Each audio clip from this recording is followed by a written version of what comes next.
Dear children, cheerful welcome to 6th Standard Social Science, Unit 2, Human Evolution. In previous class, we had studied origins of humans, different stages of human evolution, and also nomadic hunting and gathering to a settled life. Children last செஷனில் நம்ம மனிதனுடைய பரிணாம வளர்ச்சியை பற்றி படித்தோம். அவங்களுடைய நாடோடிகளாக இருந்த வாழ்க்கையிலேருந்து எப்படி சொசைட்டியாக அவங்க வாழ ஆரம்பித்தாங்க அப்படின்றத பற்றி படித்தோம். இந்த session we are going to study stone implements of the prehistoric humans to understand the use of fire and wheel, to know the significance of rock paintings of the ancient humans. Students, இந்த செஷனில் நம்ம என்ன படிக்க போகிறோன்னா, கற்களை கொண்டு ஆதிகாலத்து மனிதர்கள் என்னென்ன கருவிகள் செஞ்சாங்க அப்படின்றதையும், அவங்க நெருப்பையும் சக்கரத்தையும் கொண்டு என்ன பயன்படுத்தினாங்க அப்படின்றத பற்றியும், அது மட்டும் இல்லாமல் அந்த ஆதிகாலத்து மனிதர்கள் மலைகளில் வரைஞ்ச பெயிண்டிங்ஸை பற்றியும் படிக்க போகிறோம். Let's move on to the lesson children. Stone tools and weapons. Hunting was the main occupation of humans in the past. It was difficult for humans to kill a big animal with a stick or a stone, so they decided to use sharpened weapons. The best stone for the making weapons was Chikimuki kal, that is flint. It is known for its strength and durability. Humans spent many hours in search of a flint stone. They made sharp weapons and tools with the help of the stones and fitted them with wood to grip them. Humans created tools like axes with big stones. இப்போ ஹண்டிங்கிறது தான் அந்த காலத்து மனிதர்களுடைய முக்கியமான வேலையாக இருந்தது. மனிதர்களுக்கு பெரிய விலங்குகளை குச்சியோ கற்கரில் வச்சு கொள்வது ரொம்ப கஷ்டமானதாக இருந்தது. அதனால அவங்க என்ன முடிவு பண்ணுறாங்க, கூர்மையான ஆயுதங்கள் இருந்தால் ஈஸியாக வேட்டையாட உதவும் அப்படின்றத யோசிச்சாங்க. அதுக்கு அவங்க பெஸ்ட் ஸ்டோன்னு எடுத்தது என்னன்னா சிக்கிமுக்கி கல். இதை கண்டுபிடிக்கிறதுக்கு நிறைய நேரங்களை செலவழிச்சாங்க. இதை வச்சு என்ன பண்ணுறாங்க, அவங்க கூர்மையான ஆயுதங்களை உருவாக்கினாங்க. அதை மர கைப்பிடியோட இணைச்சு பயன்படுத்தினாங்க. இப்படி தான் இந்த கோடாரிகள்லாம் பெரிய கற்களை யூஸ் பண்ணி செஞ்சாங்க. Why were axes made grandma? இப்போ தமிழினி என்ன கேட்குறா, ஏன் ஆக்சஸ்லாம் செஞ்சாங்க அப்படின்னு கேட்குறா. The axes were made to cut trees, remove barks, dig pits, hunt animals and remove the skin of animals. இப்போ அந்த கோடாரி எதுக்கு யூஸ் ஆகுதுன்னு பாட்டி சொல்கிறாங்க. இப்போ கோடாரியை வச்சு நம்ம என்ன செய்யலாம், மரத்தை வெட்டுறாங்க, அதனுடைய கிளைகளை வெட்ட யூஸ் பண்ணுறாங்க, பள்ளம் தோன்றதுக்கு யூஸ் பண்ணிக்கிறாங்க, விலங்குகளை வேட்டையாட, அது மட்டும் இல்லாமல் விலங்குகளோட தோலை நீக்கிறதுக்கும் அதை யூஸ் பண்ணிக்கிறாங்க. Hunting methods. இப்போ எந்தெந்த முறையில் வேட்டையாடினாங்க அப்படின்றத பற்றி பார்க்கலாம். Go as a group and hunt the prey. இங்கே என்ன பண்ணாங்க, ஒரு குரூப்பாக போய் விலங்குகளை வேட்டையாடினாங்க. ரெண்டாவது வகை என்னென்னா dig a pit and trap the animals and hunt. ஒரு சில இடங்களில் பள்ளங்களை தோண்டி வைக்கிறாங்க. அப்படி வைக்கும்போது விலங்குகள் தெரியாமல் அதுக்குள்ளே விழுந்துருது. அதுக்கப்புறம் அதை வேட்டையாடுறாங்க. இந்த மாதிரியான முறைகளில் வேட்டையாடுறாங்க அந்த காலத்தில். Tamil. Do you know what the next stage was after making stone tools? இப்போ பாட்டி என்ன கேட்குறாங்க, ஸ்டோன் டூலை உருவாக்கினதுக்கப்புறம் அடுத்த ஸ்டேஜ் என்னன்னு உனக்கு தெரியுமான்னு கேட்குறாங்க. I don't know grandma, what would it be? இப்போ தமிழினி என்ன சொல்கிறா, எனக்கு ஒன்றும் தெரியாது, அது என்னவா இருக்கும் அப்படின்னு கேட்குறார். Humans discovered the use of fire. At first, humans were afraid of fire and lightning. Probably fire caused by lightning had killed many wild animals. Humans tasted the flesh of the killed animals, which was soft and tasty. This made humans aware of the effect of fire. They used flint stone to make fire and used it to protect them from predators, for cooking food and for creating light during night. Thus, fire became important for man in olden times. மனிதர்கள் எதை கண்டுபிடிக்கிறாங்க? நெருப்பை கண்டுபிடிக்கிறாங்க. முதல்ல வந்து மனிதர்கள் நெருப்பை பார்த்து, மின்னலை பார்த்து பயப்படுறாங்க. மின்னல்ல இருந்து வரக்கூடிய நெருப்பு நிறைய வைல்ட் அனிமல்ஸை கொல்றதை இவங்க கவனிக்கிறாங்க. அந்த நெருப்புனால அதோட ஃப்ளஷ் எல்லாம் வெந்திருக்குள்ளே அதை டேஸ்ட் பண்ணி பார்க்குறாங்க. அது ரொம்ப சாஃப்டாகவும் டேஸ்டாகவும் இருக்குது. இதுதான் வந்து என்ன பண்ணுது, அவங்களுக்கு நெருப்பை பற்றின அறிவை உண்டாக்குது. இவங்க எதை வச்சு நெருப்பு உண்டாக்குறாங்க அப்படின்னா, ஃப்ளிண்ட் ஸ்டோன், ஒரு 2 கல்லை ஒன்றோட ஒன்று உரசும் போது என்ன ஆகுது, நெருப்பு உண்டாகுது. அதை வச்சு இவங்க நெருப்பை உண்டாக்குறாங்க.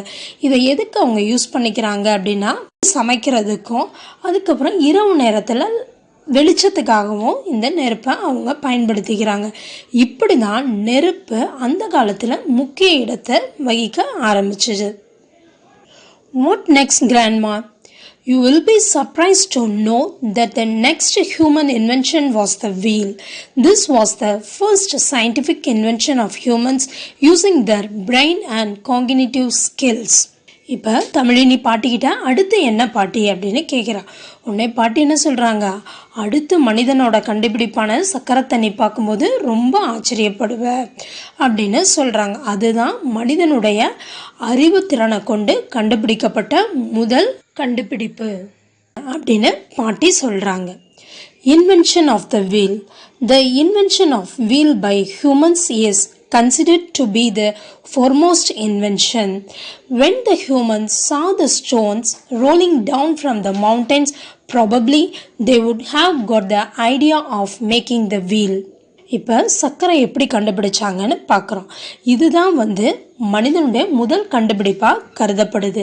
இவங்க எப்படி சக்கரத்தை கண்டுபிடிக்கிறாங்கன்னா, பெரிய வருது மலைகள்லேருந்து உருண்டு வரக்கூடிய பாறைகளை பார்த்தோன்னையும் இவங்களுக்கு ஒரு சக்கரம் இது மாதிரி நம்ம அமைக்கலாம் அப்படின்ற ஒரு ஐடியா வந்து தான் சக்கரத்தை கண்டுபிடிக்கிறாங்க. நெக்ஸ்ட் என்ன செய்கிறாங்கன்னு பார்க்கலாம். Pot making. Humans learn to make pot with clay. The invention of wheel made pot making easier, and the pots made were burnt to make it stronger. They decorated pots with lot of colors. The colored dyes were made from the extracts of roots, leaves or barks. These natural dyes were used in rock paintings. அடுத்து என்ன கண்டுபிடிக்கிறாங்க, பானை செய்கிறாங்க. இந்த பானையை எதில் செய்கிறாங்க, களிமண்ணில் செய்கிறாங்க. இந்த சக்கரம் கண்டுபிடிச்சதுனால அடுத்து என்னது, பானை செய்கிறது கொஞ்சம் ஈஸியாக இருக்குது. பானை செஞ்சோன்னே அதை என்ன பண்ணுறாங்க, நெருப்பில் சூடுபடுத்துகிறாங்க. சூடுபடுத்துகிறோன்னே என்ன ஆகுது, பானை ரொம்ப ஸ்ட்ராங் ஆகுது. இதை வந்து இந்த சூடுபடுத்தின பானையை கலர்ஸை கொண்டு டெக்கரேட் பண்ணுறாங்க. தாவரங்களுடைய வேர்ல இருந்தும் இலைகளில் இருந்தும் கலர் டைஸை தயாரிக்கிறாங்க. இந்த நேச்சுரல் டைஸை வச்சு என்ன பண்ணுறாங்க, பாறைகளில் பெயிண்டிங் பண்ணுறாங்க. Can you identify what is in this picture? இப்போ பாட்டி என்ன கேட்குறாங்க, தமிழினிட்ட ஒரு பிக்சரை காட்டி இது என்னன்னு உன்னால் கண்டுபிடிக்க முடியுதா அப்படின்னு சொல்கிறாங்க. some blurred twigs are seen, someone has drawn. Tamilini என்ன சொல்கிறா, இது யாரோ வரைஞ்சிருக்கிறாங்க, அதில் கிளைகள்லாம் தெரிகிற மாதிரி இருக்குது அப்படின்னு சொல்கிறா. No, this is our ancestors' handwork. In fact, it is the first art of humanity. Before the use of language, humans expressed their feelings through actions and also recorded it in rock paintings. இப்போ பாட்டி என்ன சொல்கிறாங்க, இது நம்முடைய முன்னோர்களுடைய கடின உழைப்பு, அதான் வந்து மனிதனுடைய முதல் கலை இது தான். நமக்கு மொழி தோன்றதுக்கு முன்னாடி மனிதர்கள் தங்களுடைய உணர்ச்சிகளை எதன் மூலமாக வெளிப்படுத்தினாங்கன்னா, ஆக்ஷன்ஸ் மூலமாக வெளிப்படுத்தினாங்க. அது மட்டும் இல்லாமல் இந்த இடத்துல இதுதான் இருக்குது அப்படின்றத அடுத்தவங்களுக்கு தெரியப்படுத்துறதுக்காக அந்த இடங்களில் அந்தந்த விஷயங்களை வரைஞ்சி வச்சுருந்தாங்க. அப்படி தான் அவங்க பெயிண்டிங் ஆரம்பிச்சிருக்கிறாங்க. Ancient rock paintings. In India, we can see many paintings in rocks and caves. The rock paintings give some information about the past. Approximately, there are 750 caves in which 500 caves have paintings. There are many more undiscovered caves. The rock paintings depict hunting pictures of the male and the female, dancing pictures and pictures of children playing. இப்போ நம்ம முன்னோர்கள் வரைஞ்ச rock பெயிண்டிங்ஸை பற்றி பார்க்கலாம். நம்முடைய இந்திய நாட்டில் பாறைகள்லையும் குகைகள்லையும் நம்ம நிறைய பெயிண்டிங்ஸை பார்க்கலாம். இந்த பெயிண்டிங்ஸை நமக்கு பாஸ்ட்டை பற்றின இன்ஃபர்மேஷன்களை கொடுக்குது. நம்முடைய நாட்டில் ஏறத்தாழ 750 குகைகள் இருக்குது. அதில் 500 குகைகளில் பெயிண்டிங்ஸ் வரைஞ்சிருக்கிறாங்க. இன்னும் நிறைய கண்டுபிடிக்கப்படாத குகைகளும் இருக்குது. இதில் வரைஞ்சிருக்கக்கூடிய பெயிண்டிங்ஸ்லாம் நமக்கு என்ன காட்டுது, என்னத்தை நமக்கு சொல்லுது அப்படின்னா, ஆண்களும் பெண்களும் வேட்டையாடின விதங்களையும் அவங்களுடைய டான்ஸிங் பிக்சர்ஸையும், அது மட்டும் இல்லாமல் குழந்தைகள் விளையாடுற மாதிரியும் இதில் paintings வரைஞ்சிருக்கிறாங்க. We are able to gain some knowledge about the past lifestyle through these paintings, isn't it, grandma? Tamilini என்ன கேட்குறா, இவங்க வரைஞ்சி வச்சிருக்கிற பெயிண்டிங்ஸ்னால நம்ம அந்த முன்னோர்களுடைய லைஃப் ஸ்டைலை தெரிஞ்சுக்கலாம்ல அப்படின்னு கேட்குறா. You said it rightly, Tamil. These rock and cave paintings tell us many stories about our ancestors. இப்போ பாட்டி என்ன சொல்கிறாங்க, நீ கரெக்டாக சொல்லியிருக்க தமிழ். இந்த குகை ஓவியங்கள் நமக்கு நிறைய கதைகள் நம்முடைய முன்னோர்களை பற்றி சொல்லுது அப்படின்னு சொல்கிறாங்க. Okay grandma, now tell me how humans reached the next stage. இப்போ தமிழினி என்ன கேட்குறா, ஓகே கிராண்ட்மா, இப்போ அவங்க எப்படி அடுத்த ஸ்டேஜுக்கு போனாங்கன்னு சொல்லுங்க அப்படின்னு கேட்குறா. There were many dangers involved in hunting. Due to large-scale hunting in the mountain areas and in the forest, many animals became extinct. Non-availability of meat forced the humans to look for fruits and vegetables for food. இந்த வேட்டையாடுறதுனால நிறைய அபாயங்களும் இருக்குது. இப்போ பெரிய அளவில் இந்த வேட்டையாடுறத மலை பிரதேசங்களில் செய்கிறதுனால நிறைய விலங்குகள் இல்லாமல் போகுது. அது போதிய அளவில் இறைச்சி கிடைக்காததுனால அவங்க காய்கறிகளையும் பழங்களையும் சாப்பிட்றாங்க. Now they would have thought of producing food for themselves. Is it not, grandma? அதாவது மனிதர்கள் அவங்களுக்கு தேவையான உணவுகளை தயாரிக்கக்கூடிய எண்ணம் அவங்களுக்கு இல்லையா அப்படின்னு கேட்குறாங்க. From nomadic to settled life, the world's earliest farmers. Very well said, Tamil. The seed of fruits and the nuts they ate were thrown into the soil. During rains, the soil gave it life. Some days later, the saplings sprouted from the soil. By observation and logic, they landed. இப்போ பாட்டி என்ன சொல்கிறாங்க, கரெக்டாக சொன்ன தமிழ். அதாவது மனிதர்கள் சாப்பிடக்கூடிய பழங்களில் இருக்க விதையை அவங்க தூக்கி போடுறாங்க மண்ணில். மழை பெய்யக்கூடிய நேரத்தில் இந்த விதைகளுக்கு உயிர் கிடைக்குது. இது உயிர் கிடைச்சி என்ன பண்ணுது, சில நாட்களில் அது முளைவிட்டு வளர ஆரம்பிக்குது. இதை கவனித்த மக்கள் என்ன கற்றுக்கிட்டாங்கன்னா, a plant grows from a single seed and yields lot of fruits and vegetables. Seeds that fall in the riverbeds sprout easily. Plants grow faster in water-fed areas. Alluvial soil is more suitable for the plant growth than any other. ஒரு செடி ஒரு விதையிலிருந்து தான் முளைக்குது, ஆனால் அது நிறைய பழங்களையும் காய்கறிகளையும் கொடுக்குது. அது மட்டும் இல்லாமல் ஆற்றங்கரை ஓரத்தில் விழக்கூடிய விதைகள் ஈஸியாக முளைச்சு வருது. நீர்ப்பாசனம் நிறைந்த இடங்களில் முளைக்கக்கூடிய தாவரங்கள் வேகமாக வளருது.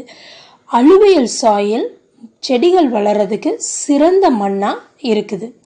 With the above knowledge they gained, they realized that with proper sowing and nurturing, they could increase the number of plants more than the ones that grow naturally. Thus, agriculture and farming came into existence. They domesticated the animals and used them in their farming. இந்த அறிவை பெற்றுக்கொண்ட மக்கள் என்ன பண்ணுறாங்க, ப்ராப்பராக விதைகளை விதைச்சு வளர்க்கும் போது அதிகப்படியான தாவரங்கள் இயற்கையாக வளர்றதை விட கிடைக்குது. இந்த முறையில் தான் விவசாயம் இன்னைக்கு வளர்ந்துருக்கு. மக்கள் தங்களுடைய விவசாயத்துக்கு வீட்டு விலங்குகளையும் யூஸ் பண்ணிக்கிறாங்க. Breeding of animals now became an important part of their life. Oxen were used for plowing. Oxen made the practice of agriculture easier. Life was becoming organized than it was when they were hunting. It enabled them to settle down in a place. Now, with settlement came the problem of utensils and vessels for cooking and storage. The potter's wheel and fire solved this problem. இப்போ இந்த விலங்குகளுடைய இனப்பெருக்கம்ன்றது அவங்களுக்கு முக்கியமான ஒரு வேலையாக இருக்குது. அதாவது எருதுகள் உழுவுறதுக்கு use பண்ணிக்கிறாங்க.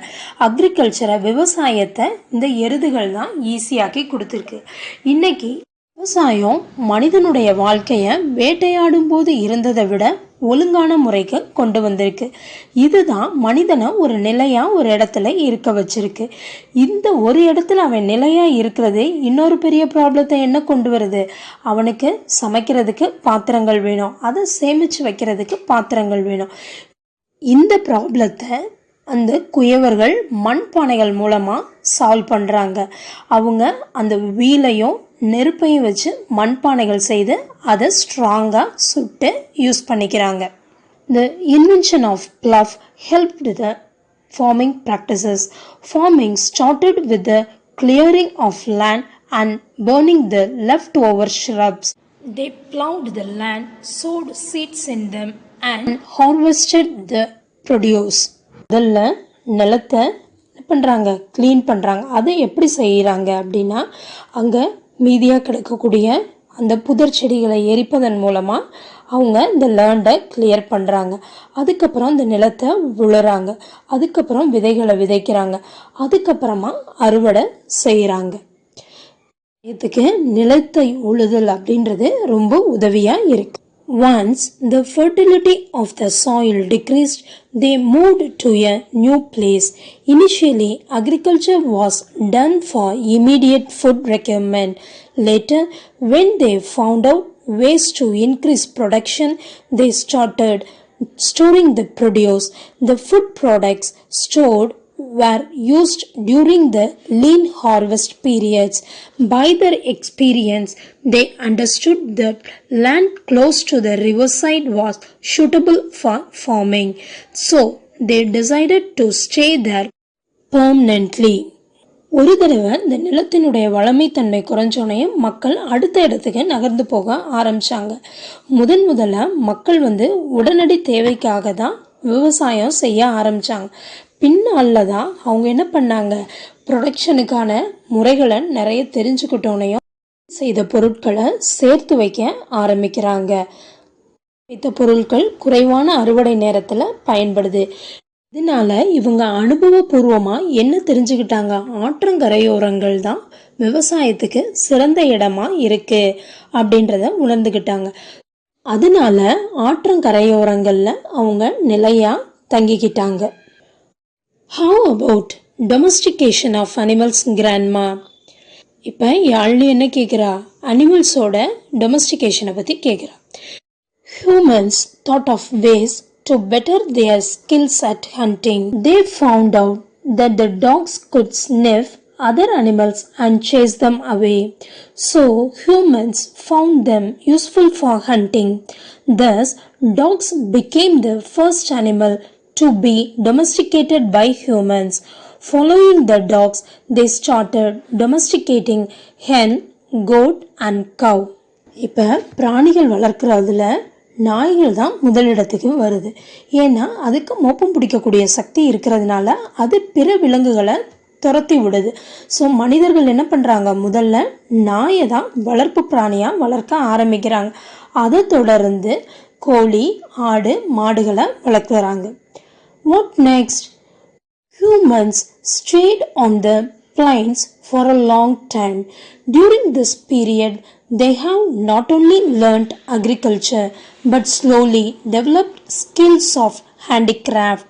Permanent settlement in a place increased the yield of crops.